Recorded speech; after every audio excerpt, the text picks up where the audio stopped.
మా ఊరి వాళ్ళ కోపం తుఫాన్లా ఉంటుంది, ప్రేమ ప్రళయంలా ఉంటుంది విహారీ గారు. మనం తుఫాన్నైనా తట్టుకోగలం, కానీ ఇదిగో ఇలాంటి ప్రళయాన్ని మనం తట్టుకోలేమేమో కనకం.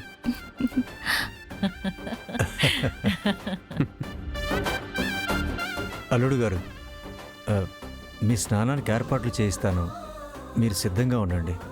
సరే మావయ్య. అత్తయ్య, నా బ్యాగ్ ఇవ్వండి. అమ్మా కనకం, భర్తని నలుగురిలో ఒక్క మాట అంటేనే తట్టుకోలేరు. అలాంటి నీ భర్తని ఊరందరి ముందు నిలబెట్టాను. ఇంట్లో కూడా రానివ్వకుండా నానా మాటలని బయటే నుంచోబెట్టాను. అంత కర్కోటకంగా ప్రవర్తించినందుకు నన్ను క్షమించు తల్లి. మావయ్య, పిల్లల్ని పెద్దవాళ్ళు క్షమించాలి, అంతేగాని మేం మిమ్మల్ని క్షమించడం ఏంటి? అయినా జరిగిందంతా మర్చిపోవాలి మావయ్య. ఎంత మర్చిపోయినా లోపల మాత్రం బాధ ఉంటుంది కదా బాబు. అమ్మా, ఇంకా ఈ బాధలు ఈ గొడవలు ఏమీ వద్దమ్మా. అందరూ నవ్వుతూ సంతోషంగా ఉంటే అంతే చాలు. మావయ్య, అత్తయ్య, అయిందేదో అయిపోయింది. ఇక్కడి నుంచి మనందరం హ్యాపీగా ఉందాం. నా మనసులో ఏమీ లేదు, మీ మనసులో కూడా ఏమీ పెట్టుకోకుండా అందరం కలిసిమెలిసి ఉందాం. అల్లుడు గారు, సంపన్నులనేది మన వెనుకున్న డబ్బును బట్టి కాకుండా మంచితనాన్ని బట్టి లెక్కిస్తే మాత్రం మీరు మా అందరికంటే అత్యంత సంపన్నులు. లేదు మావయ్య, మనందరం సంపన్నులమే.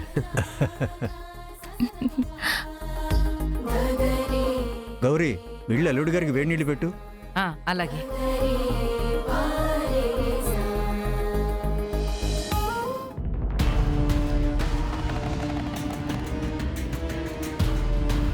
దయచేసి నా కొడుకుతో నా కోడల్నిచ్చి పంపించండి.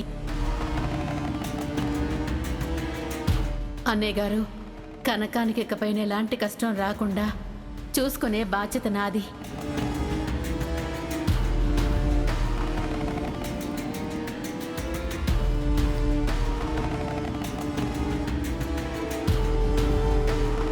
అమ్మా, ఈ ఇంటికి కోడలు ఆ లక్ష్మి అయితే మరి నేనేంటి?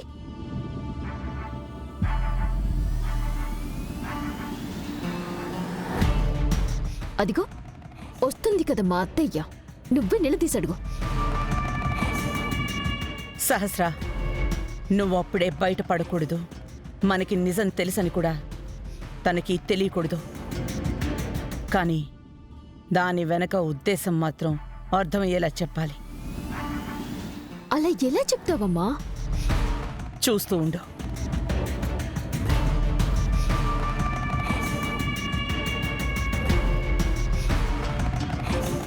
ఏమైంది వదినా?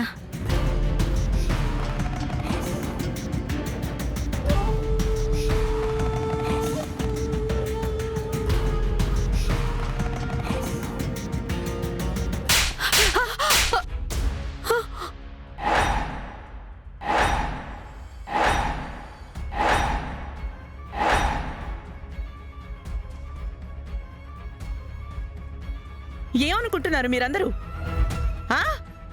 ఏం చేస్తున్నారు మీరందరూ? ఏమైంది? ఏమైంది వదినా? ఏమయ్యిందా? నా కూతురు ఏ పరిస్థితుల్లో ఉందో మీకు తెలుసు కదా. ఇలాంటప్పుడు నా కూతుర్ని వదిలేసి ఎవరికి వాళ్ళు ఎక్కడ పడితే అక్కడికి తిరుగుతున్నారు. దాన్నెవరు చూసుకుంటారు? అసలు నువ్వెక్కడికెళ్ళావు? అంటే వదినా, తెలిసిన వాళ్ళకి చిన్న సమస్య ఉందంటే వెంటనే వెళ్లాల్సి వచ్చింది. నీ కొడుకేమో ఊళ్ళ మీదకెళ్ళాడు. ఇంటి పని మనిషి అయిన లక్ష్మి ఎటు తిరుగుతుందో తెలీదు. నువ్వేమో దేశానికి సేవ చేయడానికి వెళ్ళావా?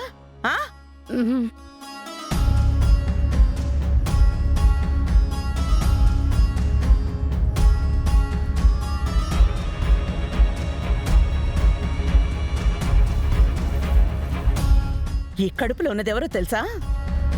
ఈ వంశానికి వారసుడు.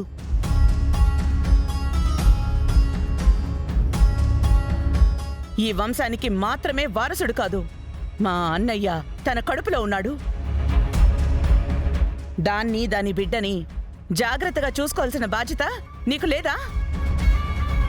నీకు నీ కొడుక్కి ఈ మధ్య దాని మీద నిర్లక్ష్యం ఎక్కువైపోయింది. ఆహా, ఏమనుకుంటున్నారు మీరు? అంతా మర్చిపోయారా? తల్లి కొడుకులిద్దరూ నా ఇంటికొచ్చి నా కాళ్ల మీద పడితే నా కూతుర్నిచ్చి నీ కొడుక్కి పెళ్లి చేశాను. ఈ ఇంటి కోడలు నా కూతురు.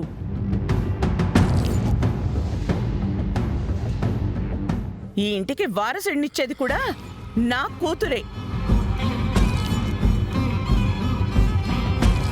దాన్ని ఇంకొకసారి నిర్లక్ష్యంగా చూసినా, దాన్ని వదిలేసి ఎక్కడికైనా వెళ్ళినా ఏం చేస్తానో నాకే తెలీదు. వచ్చాక ఇదే విషయం నీ కొడుకు కూడా చెప్పు. నా కూతురితో బాధ్యతగా మెలక్కపోతే ఈ పద్మాక్షి విశ్వరూపాన్ని చూడాల్సొస్తుందని వాడికి కూడా చెప్పు. రావే.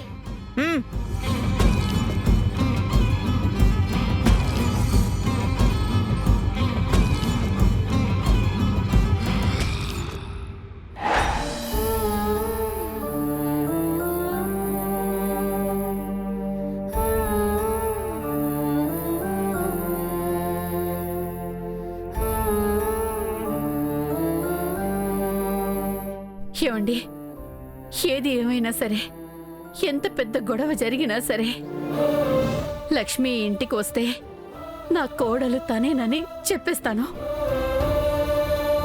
నా ఇంటి కోడలు కనక మహాలక్ష్మి నా కొడుకు ఇంటికి రాగానే ఈ ఇంటి కోడల్ని ఆహ్వానించినట్టు లోపలికి ఆహ్వానిస్తాను. నా సంకల్పం నిజమవుతుంది.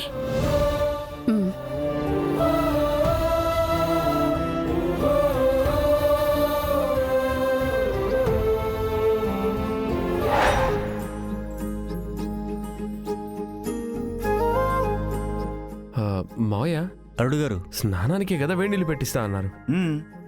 ఏదో భోగి స్నానాలు చేస్తున్నట్టు ఇన్ని ఏర్పాట్లు చేశారేంటి? ఏమండి,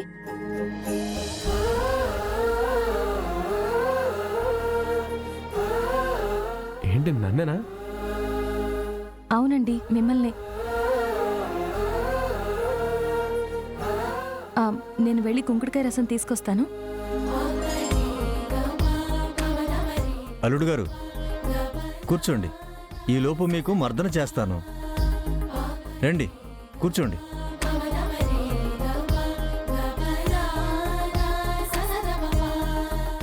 మావయ్య, ఇప్పుడు ఇవన్నీ అవసరమా?